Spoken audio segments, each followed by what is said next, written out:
Hello, welcome to the T-Levels Engineering and Manufacturing Introductory into T-Levels. My name's Robert Stott. I'm the Sitting Gills Industry Manager, and we also have Mike Scarrett, who's from EAL, and he's a product specialist. So just a bit of an agenda we're going to go through for this session today. So it's scheduled for an hour. I expect the presentation to last about 35-40 minutes. And we're going to go through what T-levels are. We're going to look at the background of them.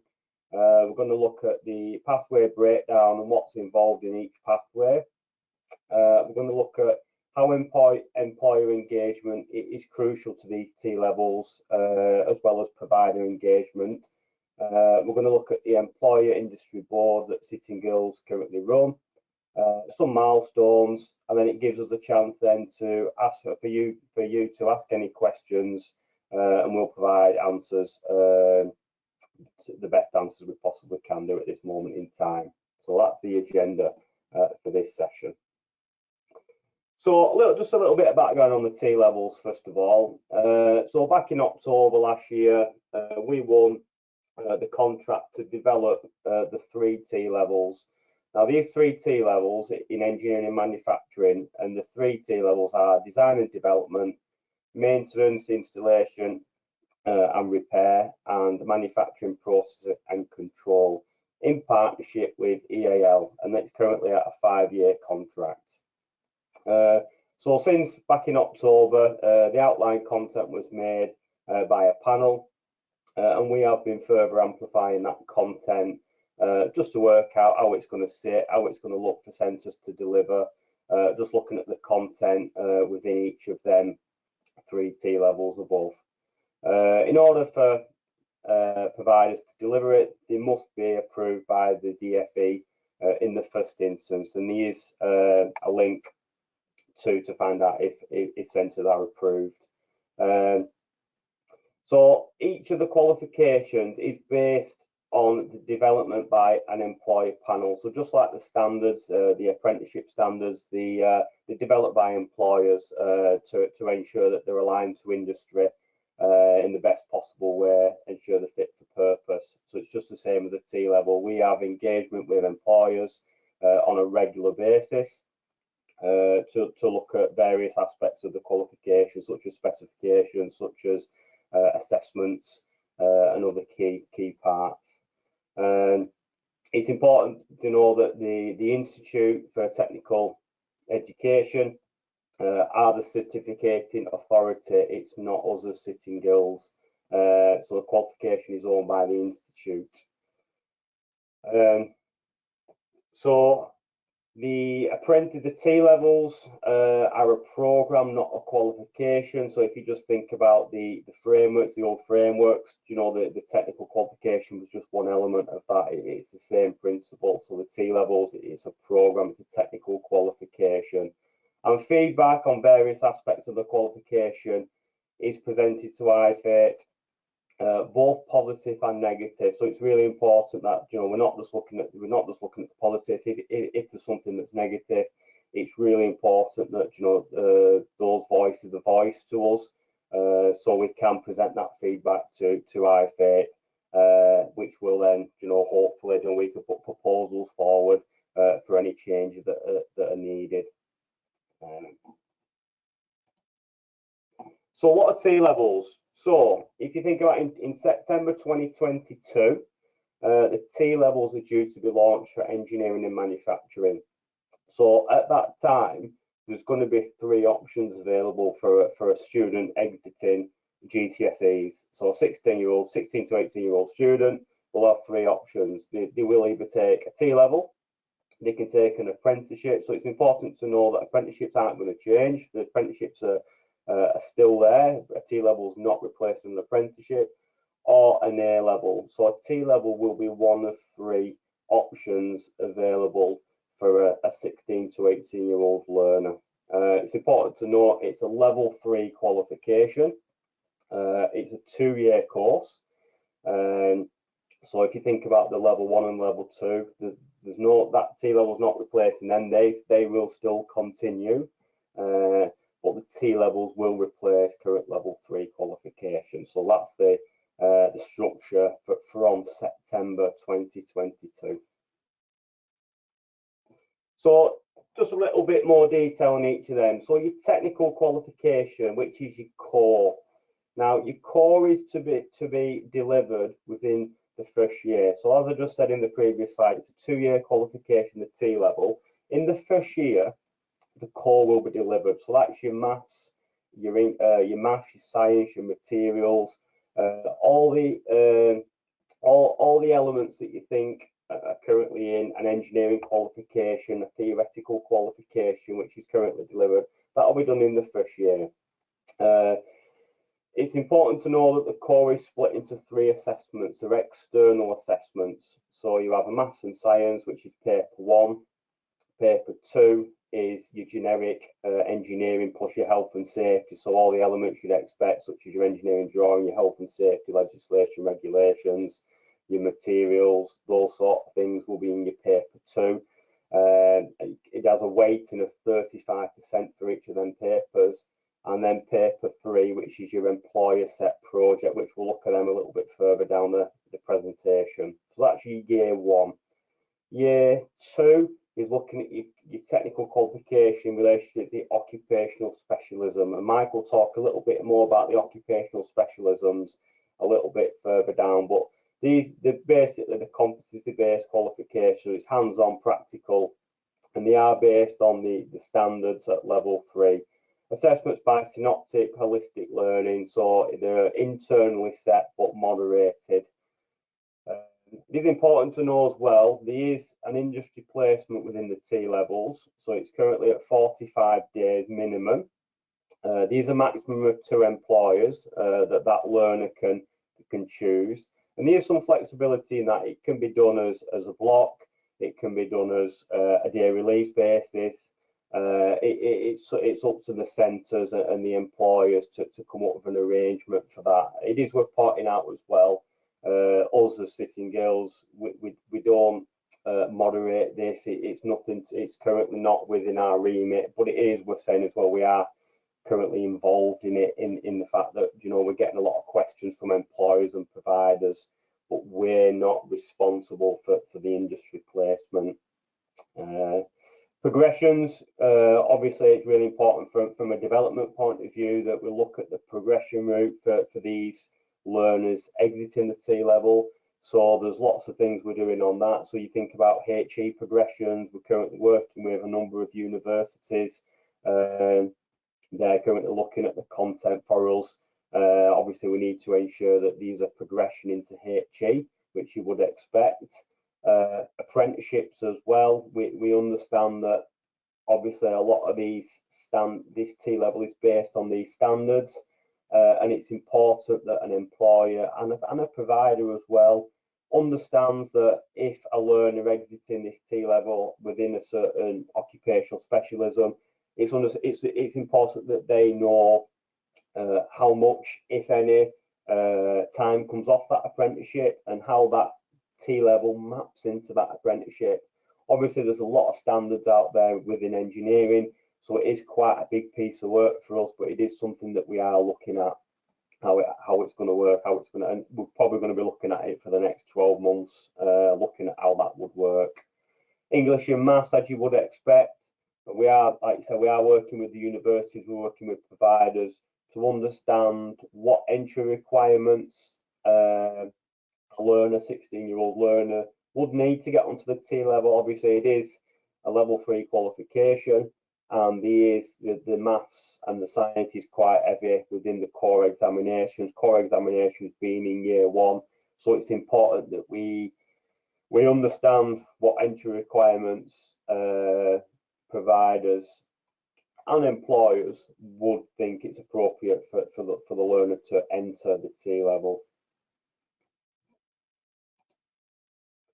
So at this point, I'm going to hand over to Mike, who's going to discuss a little bit more about the core examinations, and he's going to look at the occupational specialisms within each of the pathway. So over to you, Mike. Thanks, Rob, and morning, everyone. Yeah, so we're just looking now, some of you may have seen this slide already, it's the T-level program composition here. So it's got really a maximum GLH of 1800 hours and it's delivered over 2 years. So for the achievement of the T-level, all components must be achieved. And there'll be UCAS points attached to the T-level equivalent to 3 A-levels. So when we look at the components themselves then, we've got the technical qualification there, which is in the black box. It's got the black box around it there. We've got the work placement, which Rob's already said is a minimum of 45 days. We've got the maths, English, and the digital skills, which is an integral part of the technical qualification. Any tutorials and license to practice as well attached to them. So we're responsible just really for that within the black box, the technical qualification. So the two components there really, the core, which can be anywhere between 20 and 50% of the total time of the technical qualification, and the occupational specialism, which can be anywhere between 50% and 80% of the total time of the technical qualification. The core itself is graded A star to E, and as Rob's previously said there, there's examinations, external examinations attached to the core. There's 2 of them. Paper 1 will include the maths and science, and paper 2 will include all the other general engineering principles. Within the core component itself, there's 11 elements. So within that first year as well, there's a substantial employer set project, which is done sort of towards the end of that first year of study. So within the technical qualification as well, there's the occupational specialism. Again, that will be different graded. It'll be graded pass, merit, or distinction.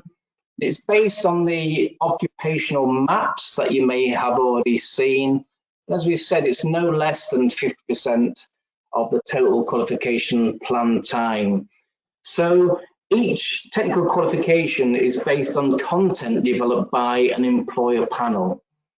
So the core content and the occupational specialism content has been developed by T-level panels, and it's really related to apprenticeship standards. And it forms the bulk of what we deliver against and has been consulted on and agreed. Just a note, we cannot add new content to it. So there are a set of design principles from the DFE and Ofqual which we have to meet.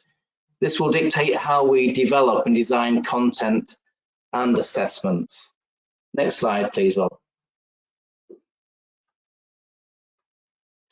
Okay, so here then we look at the overview of the technical qualification itself. As I said previously, the core component here has 17 elements to it. And there's a consultation currently underway where we're potentially looking at amalgamating the pathway core into the engineering core and into the occupational specialism. So potentially there's not going to be a separate pathway core, but that will be an integral part of the engineering core and the occupational specialisms. So within this overview, then you'll see there's 3 pathways. One's the design and development pathway, the other's maintenance, installation and repair, and the third is manufacturing, processing and control. And as we said previously, within that engineering core, there's 2 exams, externally set exams. There's also the employer set project, and there'll also be a practical assignment, a SNOTG practical assignment for each of the pathways. Next slide, please, Rob. Here then we're looking specifically then at the pathway design and development. We'll see here then there's 4 specific occupational specialisms which the learner can choose: mechanical engineering, electrical and electronic engineering, control and instrumentation engineering, and structural engineering. as we said, these are all linked to the occupational maps and also the apprenticeship standards. And some examples may be, for instance, the Level 3 Design and Draftsperson Apprenticeship Standard, or the Product Design and Development Technician, or progression onto HE. Next slide, please, Rob. So here then, we're looking specifically at the maintenance, installation and repair pathway.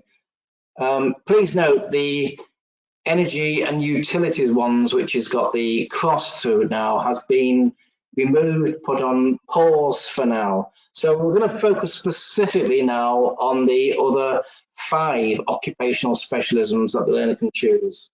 You've got the mechanical specialism, which is potentially linked to the Level 3 engineering technician, the MOE standard, etc., etc. It's also linked to specific occupations within the occupational map. We've got mechatronics, which has really got a multidisciplinary focus, and possible progression again onto the electromechanical MOE standard there. Electrical electronics, again, within the MOE standard, we've got the electrical systems and process control. Within the control and instrumentation, again, within the MOE standard there, there's the control and instrumentation, maintenance and operations, engineering technician. And the vehicles, possible progression onto light vehicle maintenance technicians, heavy vehicle service and maintenance technicians, as well as onto HE progression as well. Next slide, please, Rob. And finally, we've got the manufacturing, processing and control pathway. Within there, as you can see, there's 4 occupational specialisms which the learner can choose. Production technologies, potentially linked there to the engineering technician standard, the engineering fitter standard, the metal fabricator standard, just to name a few. Within manufacturing technologies then, we've got links there to boat building, composite technician, advanced furniture CNC technician, and many more as well. Within processing technologies then, we've got potential links there to food and drink advanced process operators and the science and manufacturing technician. And finally, within the materials, we've got links there to metal casting and foundry and pattern making technician, as well as onto HE progression. Next slide, please, Rob.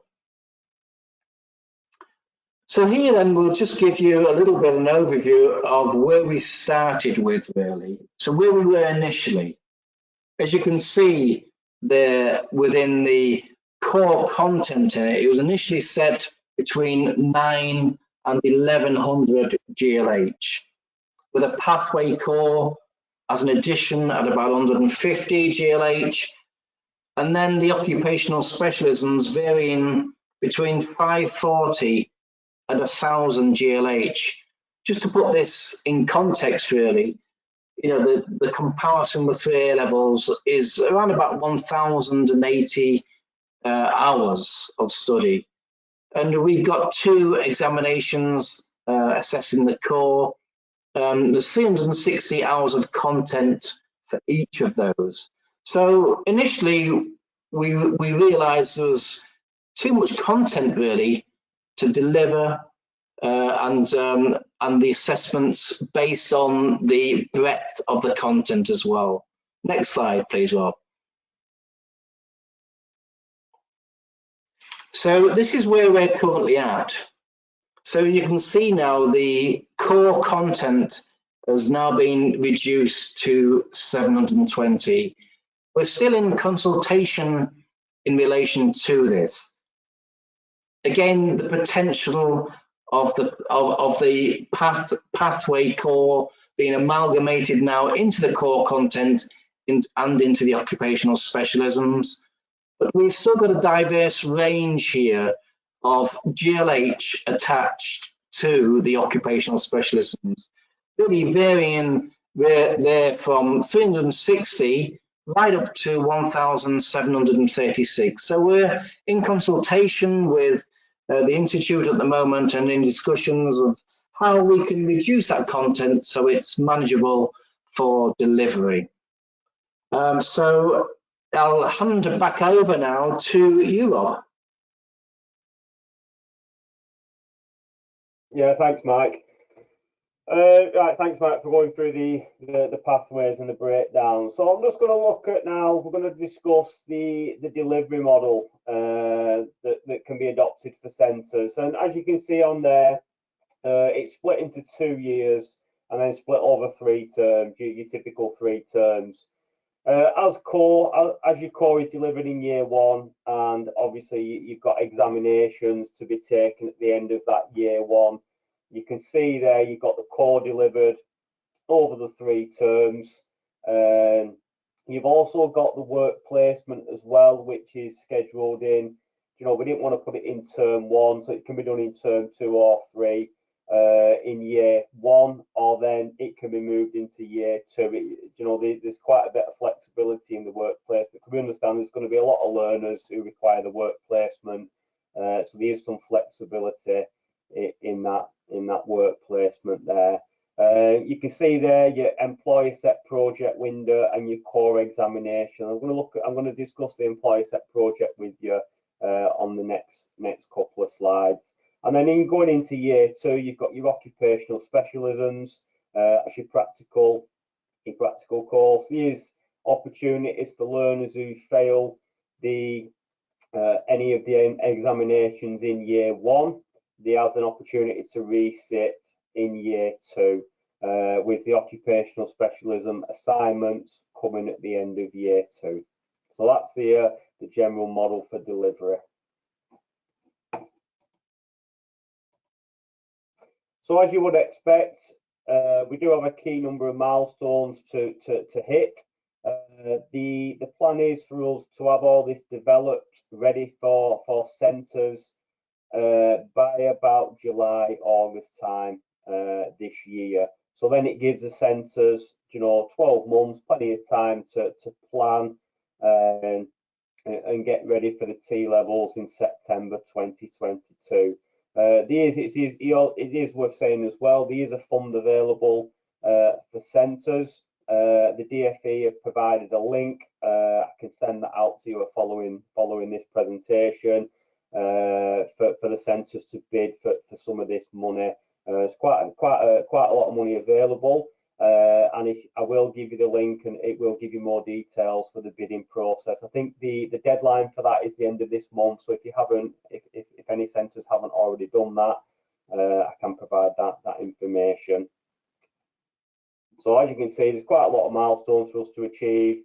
And then each one of those milestones, we do have provider, we do have employer engagement. It's really critical that we get that engagement, and then any feedback is passed on. As Mike alluded to in the last couple of slides within the pathway core, we did see an issue with the guided learning hours. So it's important that, you know, we get that feedback from employers in relationship to that, so we can make it more deliverable for centres and make it a much more streamlined qualification. So just to give you a little bit of flavour, I'm not going to dwell too much on this slide, but this is a snapshot from the maintenance, installation and repair, and it's just a bit of an overview really to how it looks. So as you can see, looking at the left hand side, you've got your mandatory, that's your engineering core, common core we call it, currently sitting at 720 guided learning hours. So that's your year 1 qualification they would do in year 1.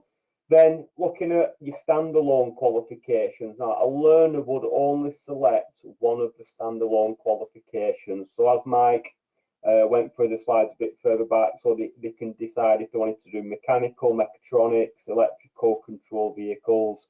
Now it's up to really the centres and the learners to come up with which one of those they'd like to do.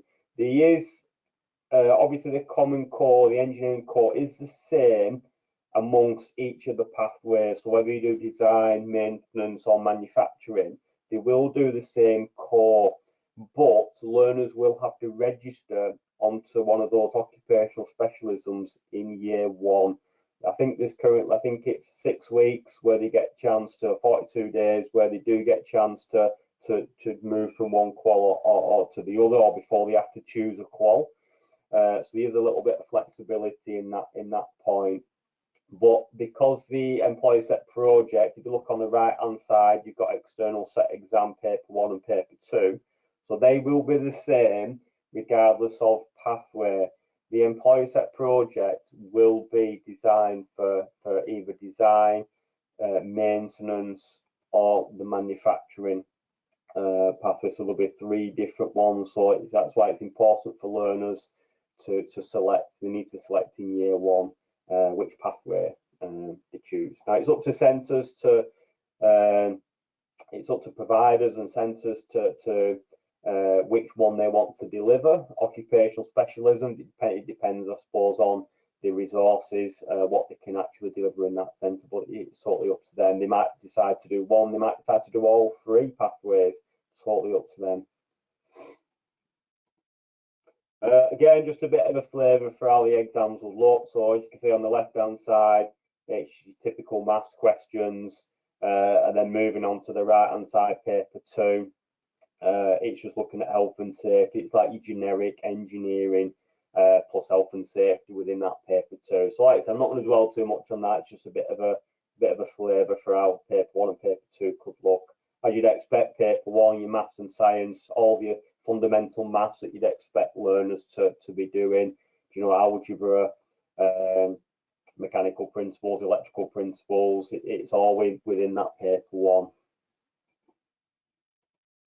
So employer set project, I think I just want to clear a few things up there. I know it sounds like it's an employer set project. You would expect it would be set by an employer. It's not. It's an external set exam, and the idea of the employer set project is it's a real life scenario, something that an employer could give a learner. So it's something it's just a scenario. It's something that's given to a learner within a centre. It's not employer led or anything like that. So in this one there, it's a design. So this is off the design, an example from the design employer set project. So a learner would get 16 hours to complete a various numbers of tasks. And in this one, they're designing a bollard which can go outside a train station. So it's like an upgraded bollard from what you'd normally expect. It's got to be able, and there's a design brief that did expect learners to follow. So it's looking at height, weight. There's maths in it. There's English in it. They've got to produce a presentation. They've got to deliver a presentation. They've got to do an engineering drawing of different bollards. They've got to be a rationale behind it. So it's very much. Like I say, it's not employer-led. It's something that's done within a centre and then sent off to be externally marked. So that's the employer. So like I said, there's a different one for each one. So the design and development would have a design one, a maintenance, maintenance, installation, repair will have something that's maintenance orientated. I think there's PLCs in that one, and then on the manufacturing one. It's going to be a manufacturing set project to say. So support and guidance. So what are we doing? What's the AL doing in relation to supporting providers and employers? What's our engagement? So we've got designated web pages. We've got websites on the Sitting Guilds website. There's a full page on what T levels are. We're doing a lot on social to try and get the word out about T levels and how employers can get involved and providers can get involved as well. We do have regular meetings. We have employer industry board. Now, what the employer industry board is a group of employers. We come together to discuss various numbers of things going on within engineering. So it's not just, obviously T levels is big and it's quite important to us at this moment in time, but it's not we do have a lot more qualifications. We look at apprenticeship standards, we look at HE, we look at FE, we look at various numbers of elements around the engineering sector, not just T-levels. We're doing a lot on social. There is draft outline specifications on the website as well, and we do have dedicated technical advisors. So Sam's the technical advisor for engineering. Sam gets involved with the providers. Myself, I'm personally involved in the employer side. So yeah, so that's why me and Sam are sort of we are a team, but Sam's in providers and the employers. So getting involved, like I've just mentioned, I mentioned about the employer industry board. We do have a quarterly meeting. We've got a meeting scheduled for the end of this month. So there's a group of employers, there's quite a lot of employers on at the minute with us, and we look at various issues as I've just explained, not just T-levels, lots of other things as well, new technology as well, any other business. T-levels is critical at this moment in time for us. We're trying to make the qualification as good as it can be, so it aligns to employee needs, as well as making it deliverable for centres. We do have regular meetings on that, and each meeting we do try and we know your time's very valuable, and you're all busy people, so we do try to make the meetings as short as possible, and we try to keep up to an hour, and it's in manageable chunks as well. So one week we might look at, such as I think the other week we were looking at employee set projects. We was looking at that, so the drafts get sent out, as much notice as possible to you to look at the outline content before the meeting, and then when we come to the meeting, then everyone's had a chance to have a look at the content, and then we get some feedback. We go through a series of questions, and it gives you a chance to get your points of view across to us, because that's what we want. We need to know what the industry thinks about the specification, the exams, the content, various issues. There's also opportunities if anyone wants to get involved in writing. If you've got experience in writing content, there is still some opportunities, and we're still taking people on that. And there's some email addresses below from Sitting Guilds as well as EAL as well, because we are a team on this. So thanks very much for listening to the presentation on where we are at the minute with the T-levels. I hope you found it quite useful. In a couple of hours' time, there will be an email sent out to you with the slides on, and also then a link to the feedback. So what we would like is, if anyone can get involved, would like to get involved with us with the T-levels, please fill in the feedback form. And what we would like is to know what areas you would like to get involved in. So, for instance, we'd like you to be part of the industry board, employer board with us, and also the T-levels. But within the T-levels, obviously, you've got different pathways and different specialisms. So we want to try and match, you up with the correct pathway moving forward. So we've got about 10 or 15 minutes just to go through any questions. So any questions that you've got, please type them into the chat, and we will answer them live now. Yeah, Rob, there's a question here, and it says about, you mentioned the engineering technician standard and the engineering fitter standard, both at level 3, and have mandated qualifications. How will a T-level fit? Is it the same qualification delivered AME level 3 diploma? And the short answer to that is that the content of the technical qualification and the specific occupational specialism attached to it will need to be mapped against the standard. And that's a bit of work what needs doing moving forward. So as soon as obviously the DFE are involved in this mapping and progression as well, and as soon as we have any more information on that, we'll be able to share it with you. Yeah, cheers, Matt. Yeah, I think it's a good question, that, and a question that has come up time and time again. How will T-level map into a standard, any standard? I think, like you said, what Mike's just answered it perfectly, really. We don't exactly know yet. It's something we are looking at. As you can probably imagine, some of the standards, such as, I'm just giving you an example, the machining standard does require you to have a level 2 mandatory qualification within machining. So it is a big piece of work, but we are looking at it, how our T-level will map into individual standards. So like you said, just we are looking at it, and we will get back to you regarding any updates on that. But as you can probably imagine, it's a huge piece of work. And another question here, Rob, what is the expectation of the work placement, and how can this be quality controlled? Yeah, good question. Really good question on the work experience. As I did allude to before, it's not within our remit on the work experience, but I'll try and answer it the best I can. What's the expectation of work? I think the point of the work experience is try and give the learners as much industry time as possible. I think that's the answer to that. How it's going to look, what they will have to do. Obviously, there's so many different employers out there, with different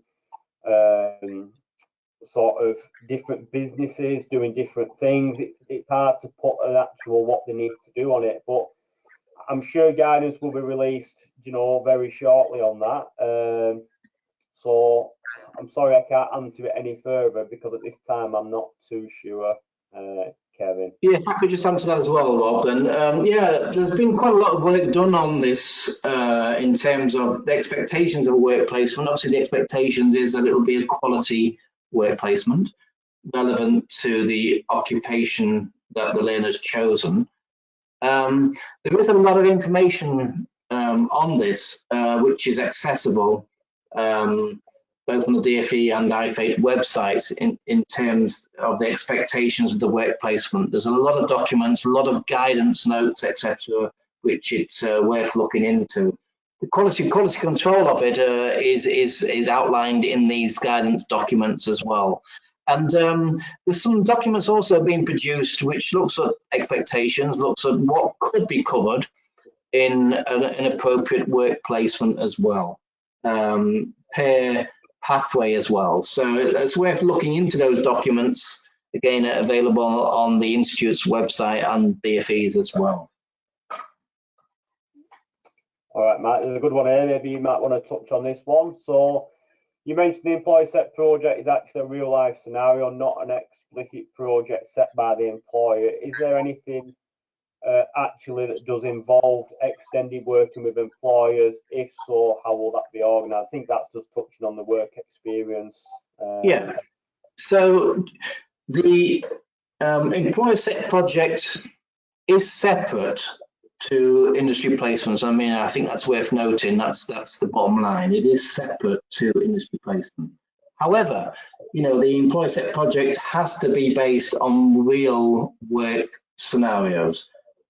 So that's not to say that aspects of the employer set project can't be reinforced in the industry placement, but it has been we have worked in conjunction with employers and other stakeholders in designing, developing, and also validating this employer set project. So it does go through a very robust quality assurance and quality control and validation process. So bottom line is that employers will sign this off as being relevant to the pathway in which it sits in. Yeah, cheers. So what information, advice and guidance have you been given to candidates to help them choose T-levels and the occupational specialisms?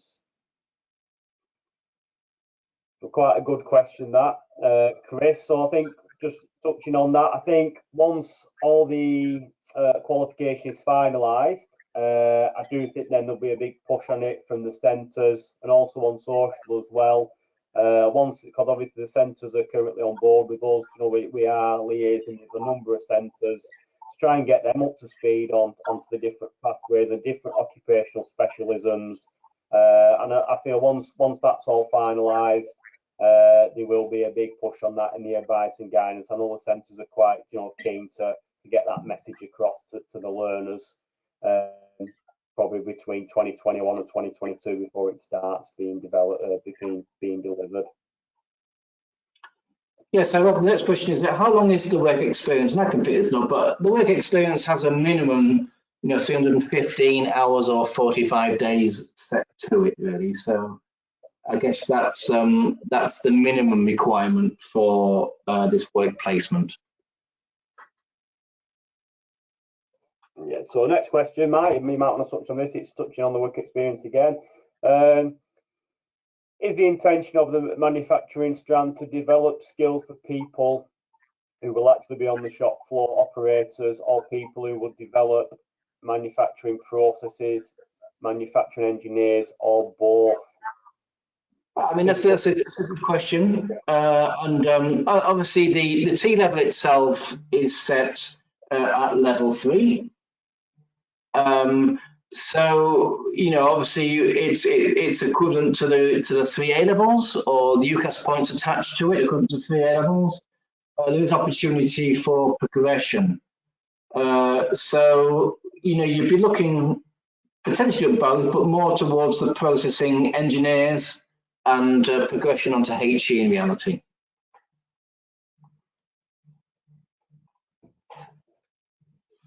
Yeah, I think it's just worth saying as well, we are working a lot regarding the progression, within to full-time job, into apprenticeships and onto HE as well. So it's really important that for us, we are looking at progression, which is what we are doing.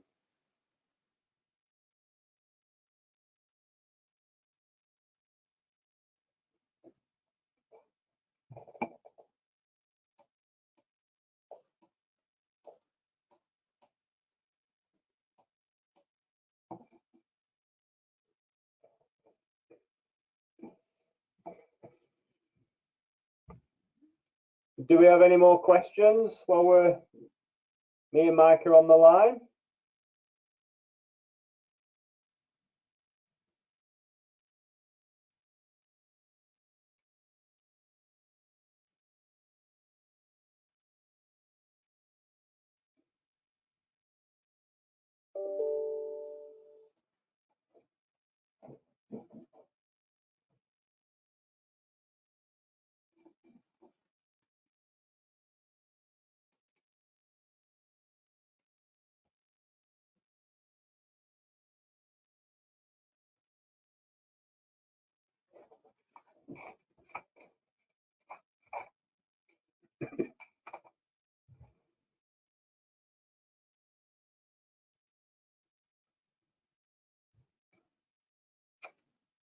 So another question, do you see changes to the apprenticeship standard for the degree apprenticeship as T-level qualified people come into more practical skills than historic A-levels qualified people? I know there's some reviews going on with the apprenticeship standards. Other than that, not too sure. I don't know if you want to come in, Mike, on that. Okay, obviously there's an occupational map which links to these standards. The standards, there's a current list of standards that's under review, and you can have a look at what those standards are, and then when they will go live. The standards will reflect obviously any changes in the occupation it represents, rather than what the impact of T levels. So the standards themselves will be reviewed, as you know, by the employers and the groups represented behind that, and they'll see if they're still fit for purpose, valid and reliable. So T levels will feed into that. Obviously, as standards change, potentially the content of T levels could change to match the new content as well. Yeah, cheers. I think it's worth saying as well, isn't it, Mike? The T levels are not a replacement for apprenticeships at all. That's not the intention. The intention is to feed it. Health and safety is a big issue for employers. What can be excluded for young people if so meaningful work to work into the business? Is it expect a limitation factor in the experience available for a student? It's a good question, Kevin. I know from some employers around my area regarding the work experience, the work placement. I know what some centres have done in relationship to that to try and help. And I know it's not going to be a one size fits all at all. But as a typical apprentice goes to college on a day release basis, some centres have been trialling where while the apprentice is in college with us, we used to send a college student into that work experience. It worked quite well, but I'm not saying, like you say, it's not one size fits all regarding the work placement, but it's just a way how it could work. While they have someone out the business at college, somebody else goes in to fill that void. Now, we're not saying that someone on T levels will have the same productivity as an apprentice, because I think we all realise that they won't. But it's just a way of bridging that gap, if you will. Yeah, next question, and I can answer. What are the key differences between T levels and what is on offer with current apprenticeship standards? I think in relationship to T levels, it's almost 80-20. You've got 80% of the time they're in a provider, and 20% of the time they're with an employer or potential employer on work placement. So you've got this 80-20 split. I guess with an apprenticeship, you've got 80% of the time with an apprentice, you've got 80% of the time spent with an employer and 20% of the time spent off the job. So I think that's the main key differences there, really. Obviously, T levels, they provide what we call threshold competence. So it's not competence in relationship to what an apprenticeship would offer in terms of competence level to do the job, but it's the entry level that they might then use that then to go on into an apprenticeship should they choose and achieve competence through it. Yeah, I think good answer. Like you said, I think within the standards, it's looking at that competency. So such another example, the machining standard, they're doing, machining day in, day out, whereas at T level, it's sort of like, you're touching on machining, but other elements as well. So they are quite different in terms of the competency on that front.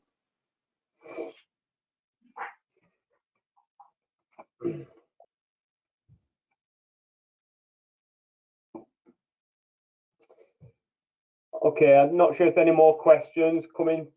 Please feel free to type your questions in. We've just got another couple of minutes. If you've got any more questions, please type them in. We'll just give it another minute or so on the questions. If there's no typing, then I will close the meeting.